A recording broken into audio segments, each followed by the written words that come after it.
How you doing, guys? It's Alessandro here from Spicymoustache with some new tips in order to help you creating your own green area, indoor or outdoor, following the principle of do as nature does. This is the perfect time of the year to protect and improve the soil biology of your garden. Just as our food chain exists in our visible world, it does exist in an invisible world. Microbes are extremely small forms of life that can be seen only by a microscope. There are approximately 2 to 10 billion microbes in a single gram of leaf mold. As they feed, excrete, die and decompose, soil environment changes, recovering fertility and vitality. Thanks to these changes, it becomes an optimum growing ground for plants. So dig up the like button, and today I'll show you how to collect, use and even make leaf mold to improve your garden.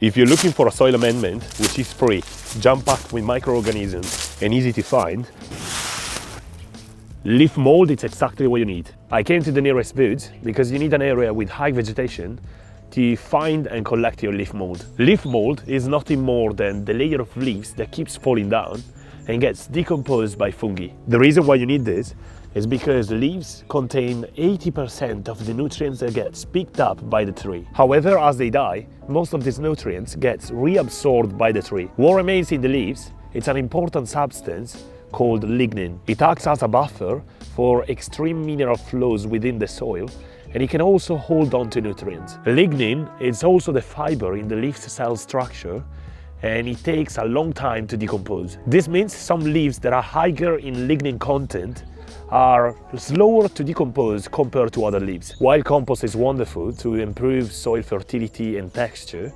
leaf mold is far superior as a soil amendment. It provides many benefits for your garden, including a drastic increase in the soil water retention up to 50%. Also, it improves the soil structure and creates the perfect habitat for micro and macroorganisms like worms and bacteria.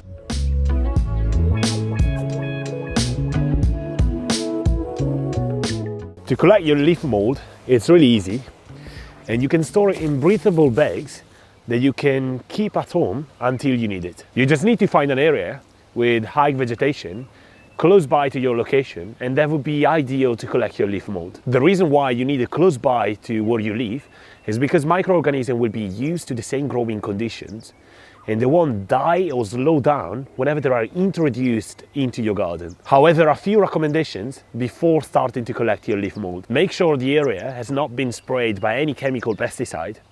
Check with your local council about any sort of regulation on collecting your leaf mold, and also check the area before collecting your leaf mold if there is any plant diseased or decaying, because you might carry over this kind of disease in your garden. Once you get to the area of your collection, make sure to remove the first layer of dry leaves and collect the dark brown, earthy textured substrate that you find on the ground. Be careful for the leaves that you find on the floor, because I will divide this into two categories of leaves that are quick to decompose and leaves that take a longer time to break down. Also, there are leaves that you should always avoid because they contain a toxic compound that could be dangerous for the plants in your garden. They could be added if they form just a small percentage of your pile of leaves. However, it's always best to keep them out as much as possible. My recommendation is to not collect a huge amount of leaf mold from a single place, but make sure that you collect small bits from different areas. It's a gift that Mother Nature offered to us, so always be respectful and mindful of the forest life. Once you collected your leaf mold, there are many ways to use it in your garden. If you collected a mix of leaves and dark brown substrate, I call it young leaf mold as it's not entirely decomposed. This is usually between 1 and 2 years old, and it's when leaves starts to break up in your hands. You can use it as mulch for your garden to protect the soil during the winter, or to mulch your garden in the summer and retain moisture. Alternatively, as an autumn top dressing for lawns. Even if, to be honest, I highly discourage you to have a lawn, but grow vegetables instead in your front garden. If you collected well-rotted leaf mold, or at least 2 years old, It is a dark brown material that has no visible traces of leaves. You can use it as seed sowing mix, either as it is or well sieved, mixed with sharp sand. This makes the perfect low nutrients but well structured substrate to grow your seedlings. Also, you can use it in your mix to pot up your plants with your compost or sharp sand or perlite or whatever you're using to potting up your plant. If you don't have access to leaf mold, there are a few different and easy ways to make your own at home. The first and easiest way to make your leaf mold is by raking some leaves and pack them into a bin bag. Make sure to poke some holes at the bottom and sides to allow the content to breathe. Store it for 1 or 2 years in a shaded and repaired area in your garden,